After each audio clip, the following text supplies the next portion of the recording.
Ako, alas 5 na, 1 Western Visayas na. Alas 5 na, 1 Western Visayas na. Mwah!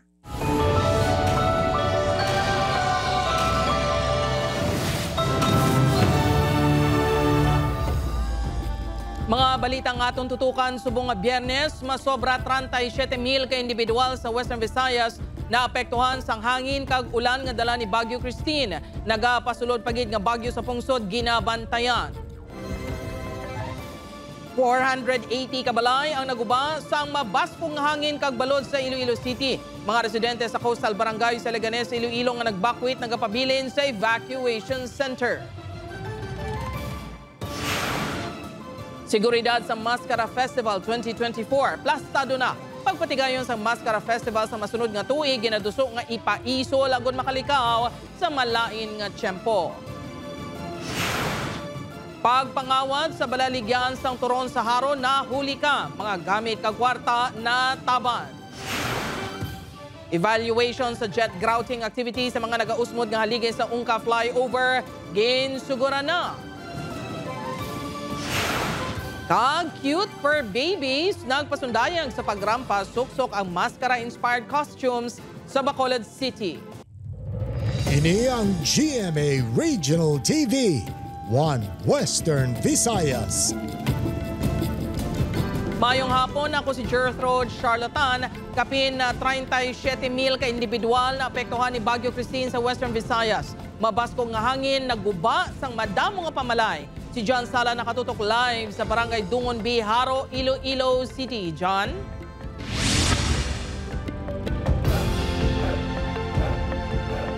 Gert, madamo pa nga mga barangay diri sa Iloilo City ang apektado sang pagbaha. Gani apisar nga nagwa na sa Philippine Area of Responsibility si Bagyo Christine. Abiso sang CDR-RMO sa publiko ang mag-aligmat kag maghalong sa gihapon pangud malain pa ang tiyempo.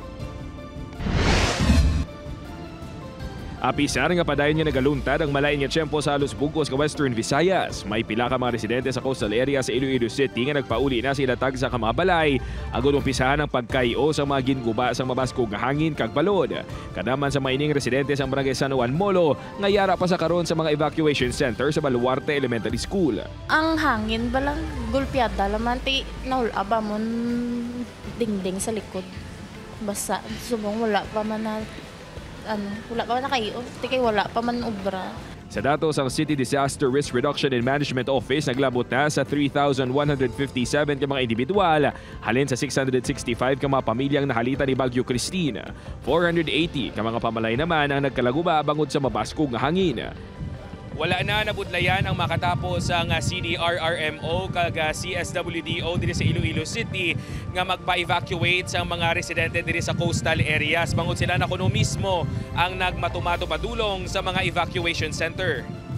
Kay last 2 days ago, ara sila sa may San Juan nga cover gym. Dira sila nagkadto, nagboluntaryo nga nag-bakwit na lang gidya para sa safety nila. Sa 61 naman ka mga puno sang kahoy ang nagkalatumba sa syudad. Lakip diri ang dako nga puno nga ini sa West Visayas State University.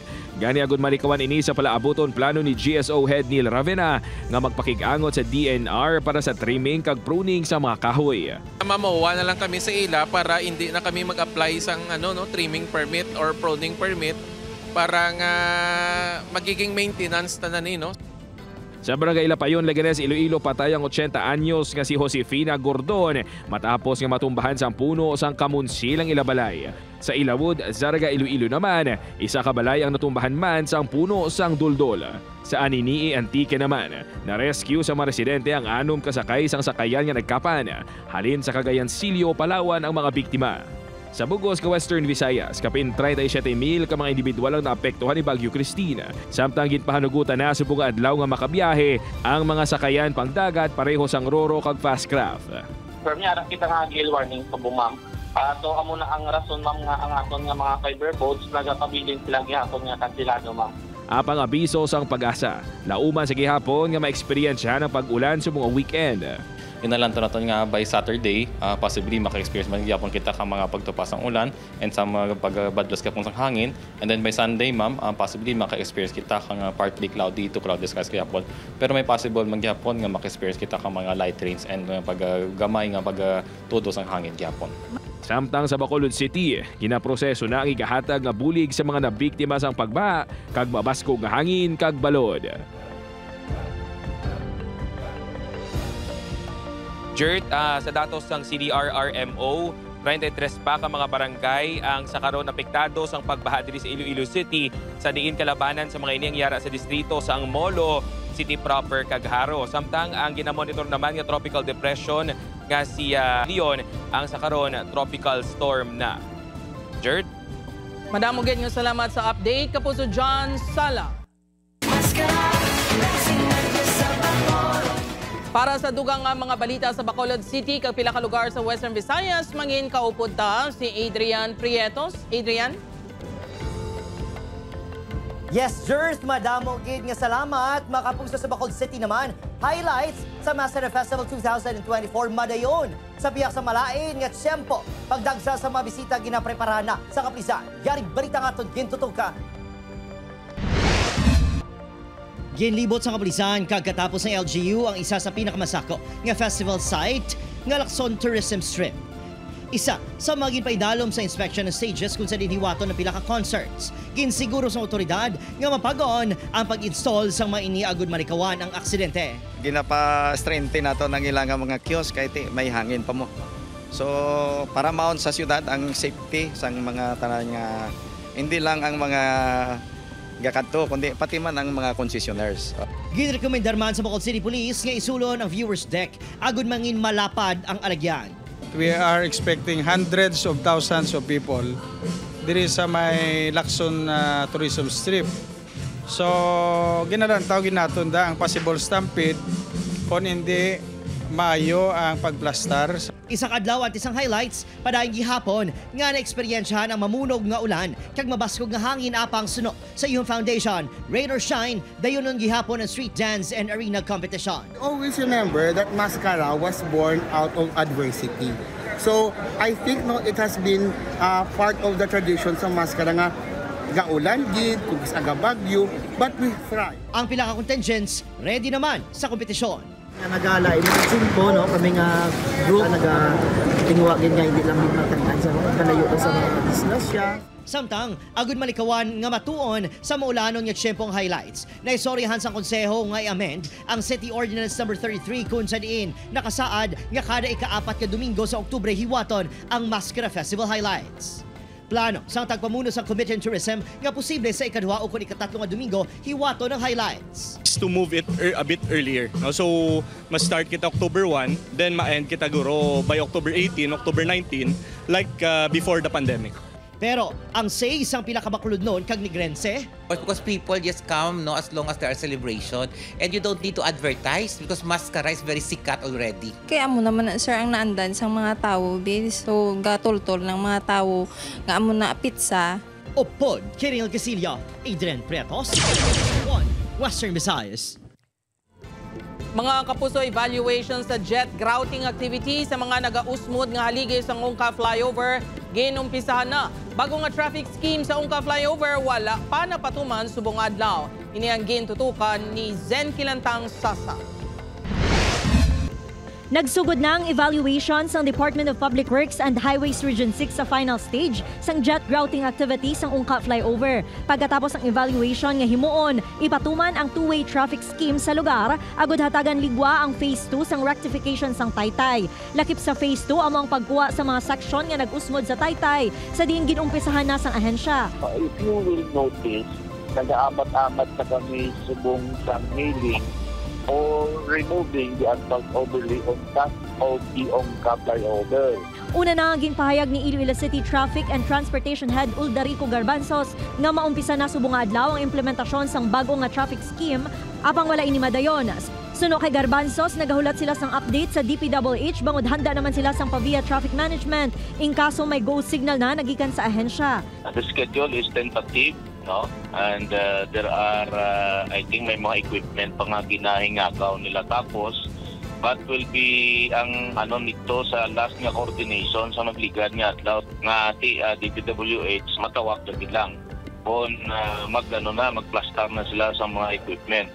Sa tion nga matapos ng evaluation, posible ipatuman ang traffic scheme sa masunod nga semana. Pagasiraduhan ang porsyon sang Ungka flyover nga pasulod sa Iloilo City. Himuon nga two-way traffic ang bahin nga pagwa sa syudad kag padulong sa Banwa sang Pavia. Upod kay Cirilo Randuque, Zan Kilantang Sasa, One Western Visayas.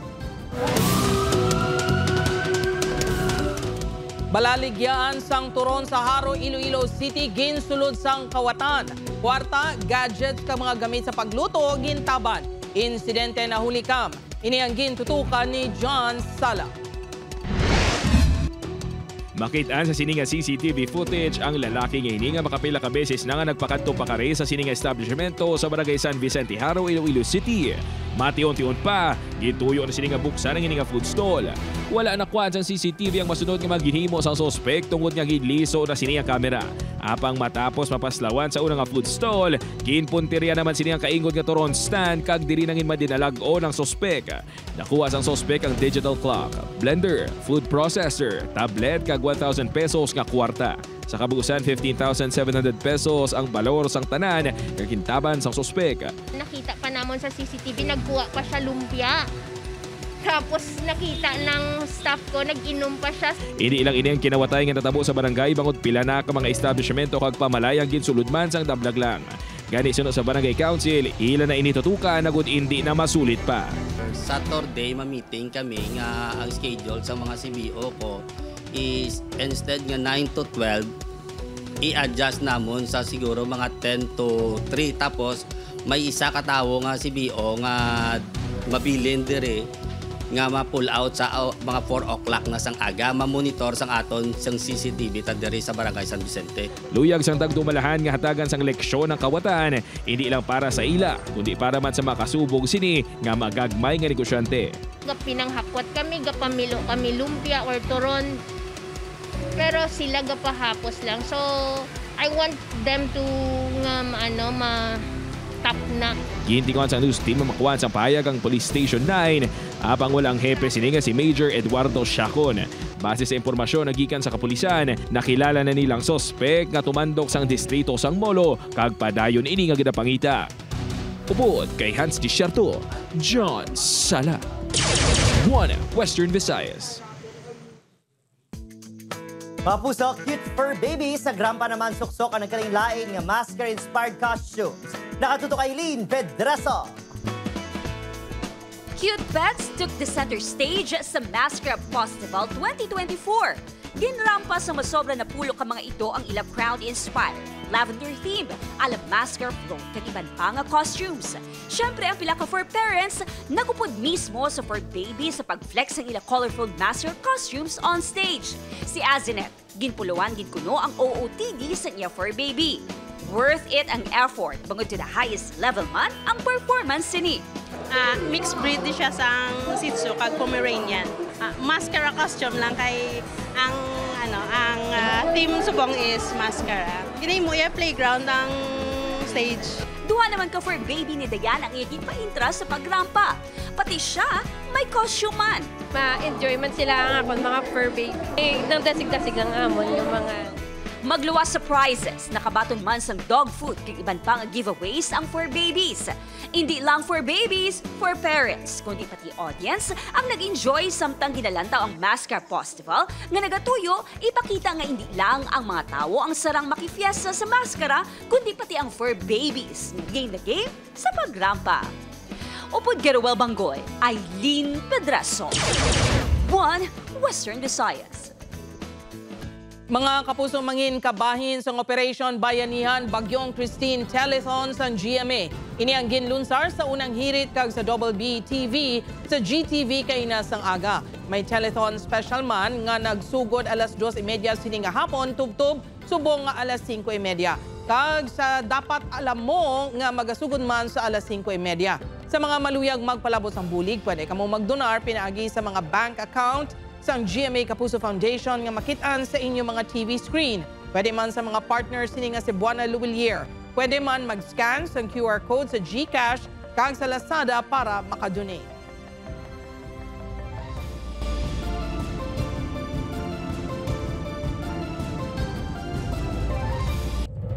Kini ang GMA Regional TV, One Western Visayas. Mga kapuso, special permit kinahanglanon sa Quezon para makabaligya ang bulak sa Iloilo City para sa palaabuton nga Piesta Minatay. Masobra 1,900 ka police personnel iga-deploy. Inianggin tutukan ni Kim Salinas. Nagakinahanglan magkuha sang special permit ang mga negosyante nga tuyo magbaligya sang bulak sa Iloilo City sa palabuton nga All Saints kag All Souls Day. Apang ang permit fee nga 500 pesos ang hindi na kinahanglan bayaran pa suno kay acting Iloilo City Mayor Jeffrey Ganzon. Mahimo na makaplastar ang mga vendors Oktubre 29 sa mga nakadesignar nga lugar. For this year nga kunya tinutuyo, ilibrehon niyang gabaligya provided may mga permit sila sa ila respective barangay. May na mabalanta kung sino ang legitimate. Yara sa 300 ka mga vendors sa Gidaluman magakuha sang special permit kung ikumpara sa naglikad niya tuwig. Ang gabalaliga na dire, ang ila presyo hindi mas pasaka. Kaya kung pasakaan Manila, mawala mas ang bakal. Ang pila ka manug baligya, amat-amat na nga nagaproseso sa mga requisitos. Ginapadamo naman bula kagang ma-order sa mo. Pero ma-meeting pa. Okay. Bago tapos meeting mo pag-process. Sa Executive Order 138 nga ginpagawa ni Ganzon, ginpatpat ang designated areas nga mahimo plastaran sa mga vendors sa distrito sang Arevalo, Molo, Iloilo City proper kag porsyon sa Mandurriao kag Haro Plaza. Nabutang sa Executive Order nga ginadumilian naman sa mga patso ang makahulubog nga ilimnon. Madali masunog nga materyales, drones, pusil, matalom nga bagay, baraha akon sugal, videoke akon magahod nga sound system kag pagtinir overnight. Halin Oktubre 31 tubtob Nobyembre 2. Ginahanda naman sang Iloilo City Traffic and Transportation Management Office ang traffic schemes nga pagahimuon sa mga selling areas kag mga patso. We encourage kids ang one-side parking lang, not on front of the cemetery, pero depende sa isa ka street, no. Kundra sa Mulo Cemetery, we can allow both parkings, no. Samtang masobra 1,900 ka mga police personnel ang iga-deploy sa Police Regional Office 6 sa mga patio, perto kag terminals kadungan sang pagsaulog sang Piesta Minatay sa rehiyon. Upod Kirumel Porquia, Kim Salinas, One Western Visayas. O rain or shine sa Bacolod City, pila ka stall owners kinpili nga subong pala maplastar agud makabawi sa benta bangon sa malain nga panahon. Sa ining Pedreso nakatutok live gikan sa Lacson Tourism Strip. Lin, anong latest?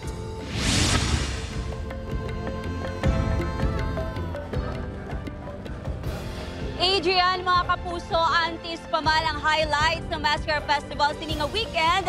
Madamo na sa mga ganap diri sa Lacson Street sa Bacolod City nga isa sa mga venues ng festival.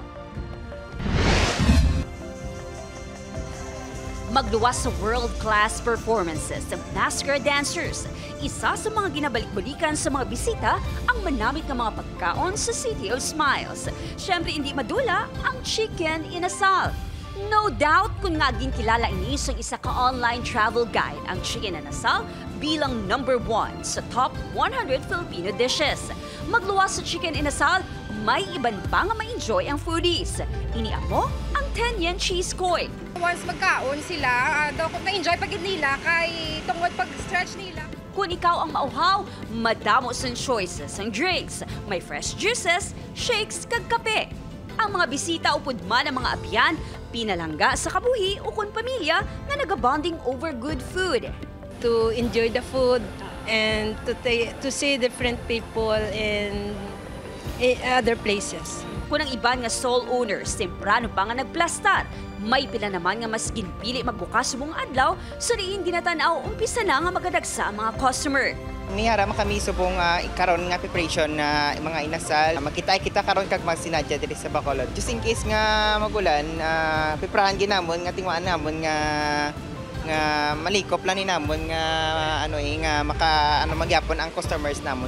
Nagalaw mang stall owners nga makabawi ang mga ini sa pihak sang malain nga tiyempo.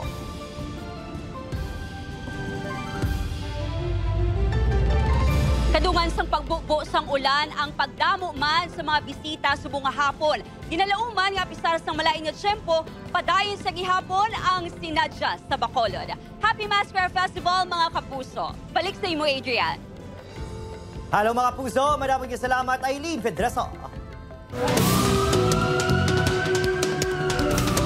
Mga kapuso, patay ang duwa ka rider matapos magbungguanay ang duwa ka motorsiklo sa barangay Inagdangan Norte, Zaraga, Iloilo. Patal nga pila sa ulo ang naangkon ni Kyle Orada nga driver sang isa ka motorsiklo. Halin ini sa San Enrique kag padulong sa Iloilo City sa makabunggo sa motorsiklo nga ginamaneho naman ni Wendell Gardose nga pakadto sa Pototan, Iloilo. Base sa investigasyon sang kapulisan, nag-counterflow si Gardose bangod nag-overtake ini sa isa ka truck.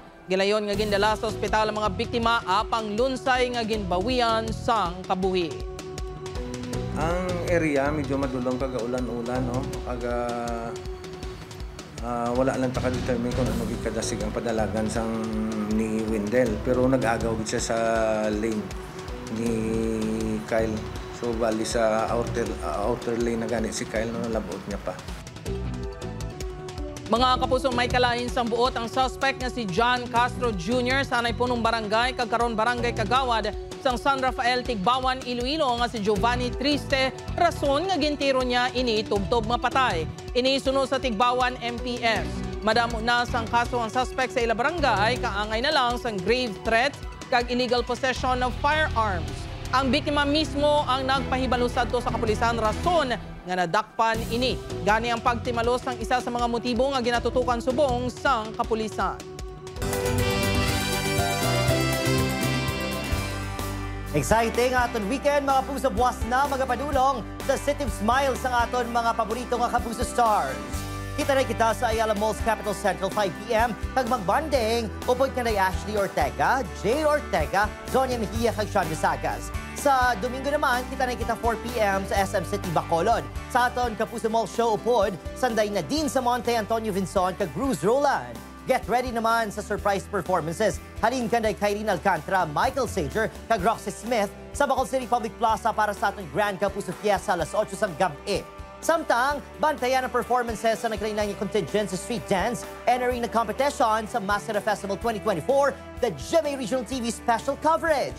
Sa Domingo, October 27, 4 p.m. onwards. Ini ang iga-live stream sa www.gmaregionaltv.com, GMA Regional TV, GMA Regional TV News, kag GMA News, Facebook pages, kag YouTube channels. Kita-kits, mga kapuso!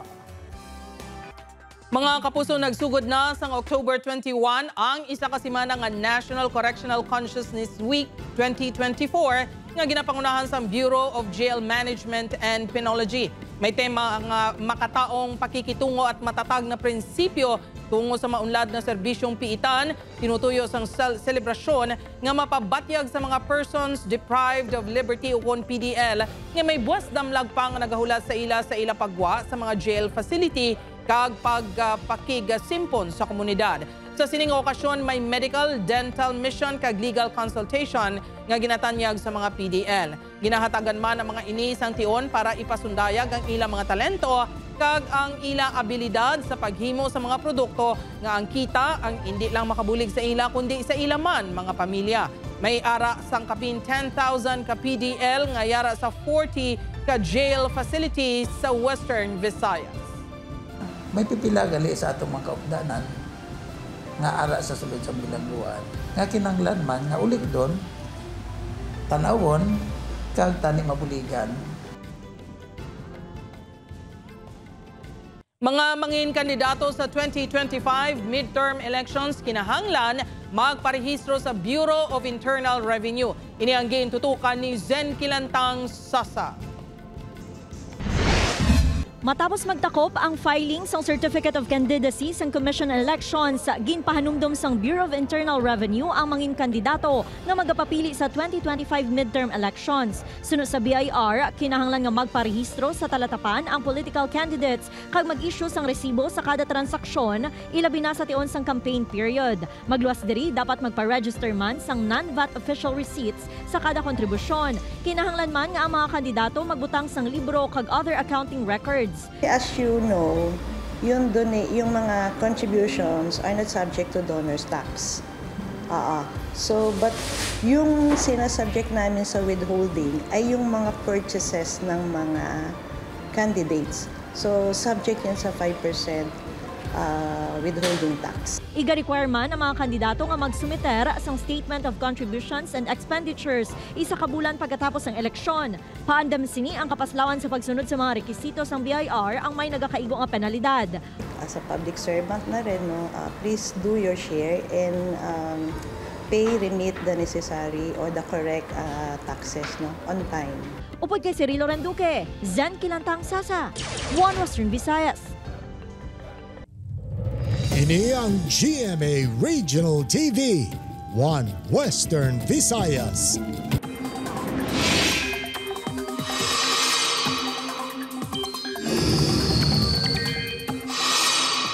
Mapusaw na kagwa na sa Philippine Area of Responsibility ang Bagyo Christine. Abang posible nga mabatsyagan gihapon ang epekto sini sa pinakabahin o kung lugar sa Luzon. As of 11 Bulletin, signal number 2 ang northwestern portion sa mainland Cagayan. Babuyan Islands, Nueva Vizcaya, Apayao, Abra, Kalinga, Mountain Province, Ifugao, Benguet, Ilocos Norte, Ilocos Sur, La Union, Pangasinan, Nueva Ecija, Tarlac, Pampanga, Zambales, northern portion sa Bataan. Signal number 1 naman sa Metro Manila. Batanes, nabiling nga bahin sa mainland Cagayan, Isabela, Quirino, Aurora, Bulacan, nabiling nga bahin sa Bataan, Cavite, Batangas, Laguna, Rizal, Quezon, Occidental Mindoro, Oriental Mindoro, Marinduque, Romblon, northern portions ng Palawan, Lakip ang Kalamian, Cuyo, kag Calayan Islands, Camsur, Camarines Norte, kag Burias Island. Lakip man diring northern portions ng Aklan, northern portions ng Antique, Lakip ang Caluya Islands. Sa forecast tracks ng Pag-asa, may tsansa nga magloop o kung maglibot ang Bagyo Christine, pabalik malapit sa PAR. Inibangol sa impluensya sa isa pa ka bagyo sa guwasang PAR nga ginalauman nga magsulod sa PAR sa weekend kag pagkatawgon nga Leon. Sa datos sa Metro Weather, may tsansa sa ulan sa Antique, Aklan, Iloilo, Capiz, Guimaras kag Negros Island region. Mga kapuso, Ilongga, labing unang nga babae nga nagtabok sa kadagatan sa Panay, Pakadto Negros paagi sa stand-up paddle boarding. Si Kim Salinas nakatutok. Where can dreams and aspirations lead you? Sa Negros Occidental. Ini ang nanginsamat sang 54 anyos nga tumandok sa Barangay Singkang Airport, Bacolod City nga si Lucy Lynette Ponce Oigonco. Matapos madinalagon niya natabok ang kadagatan sang Panay pakadto sa Negros Occidental. Pinaagi sa wala untat nga stand-up paddleboarding. 2021, sang nagtuon sang stand-up paddleboarding si Lynette. Sa amuman niya tion, nagtubo ang handom sini nga himuon ang mabudlay nga pagtabok sa duwa ka isla. Gani isang nalabot na ang Pasil Sandbar sa Barangay Latasan, Ibi, Magalona, nagikan sa Barate, Iloilo. Sabado sang aga, hindi matungkad ang kalipay sini. Ini ang iya natigayon sa sulod sang 5 ka oras kag 27 minutos nga pagbugsay sa 23 kilometros nga kalayoon. Ginsug alaw ini sang iya mga himata kag kaabyanan. Gintuwad sini nga antes ini magalin sa Banati Boulevard alas 3:23 ang kagahon. Upod sa iya coach, ginkurog pa ang iya tiil. Dugang pa ni Lynette, hindi nangin mabudlay ang pagbugsay sini bangod nag-train ini sa sulod sang masobra isa ka tuig. Dugang pa diri nga nangin maayo pagidang tiyempo, rason nga hindi tanto kabalod sang dagat. Happy lang nga naubra ko siya. To tell women na maski 30 ka pa, 35, kaya ko gani at 54. Never doubt, believe that you will, and you can do it. 2022, sang gintabok man ni Lynette ang Iloilo, pakadto sa Guimaras, paagi man sa stand-up paddleboarding. Upod kay Romel Porquia, Kim Salinas, One Western Visayas. 5 ka pulis ang nasamaran sa 2 ka insidente sang pagsigabong sang bomba sa Central Mexico. Ang unang eksplosyon ang nagluntad sa banwa sang Acambaro sa atubang sang talatapan sang Armed Forces kung sa diin 3 ka pulis ang nasamaran. Ang ikaduha ang nagluntad sa Jericuardo City kung sa diin ang bomba ang naglupok sa salakyan sang kapulisan. Kag 2 naman ang nasamaran. Base sa report, 2 sa nagkalasamaran nangyari sa malubhang nga kondisyon. Padayon pa nga ginaimbestigaran ang insidente. Nagpakigbahin sa tradisyonal nga Ava ceremony sa King Charles kag Queen Camilla sang Britanya sa ila pagbisita sa Samoa. Ang seremonya ang kabahin sang importante nga Samoan ritual kung sa diin ang tradisyonal nga ilimnon nga Ava ang ginapakigbahin sa mga opisyal kag bisita bilang tanda sang importante nga okasyon. Si Charles ang natala ng apagatanyagan sang titulo nga High Chief kag magatambong sa summit sang Commonwealth Nations kung sa diin siya ang ginakabig nga symbolic head.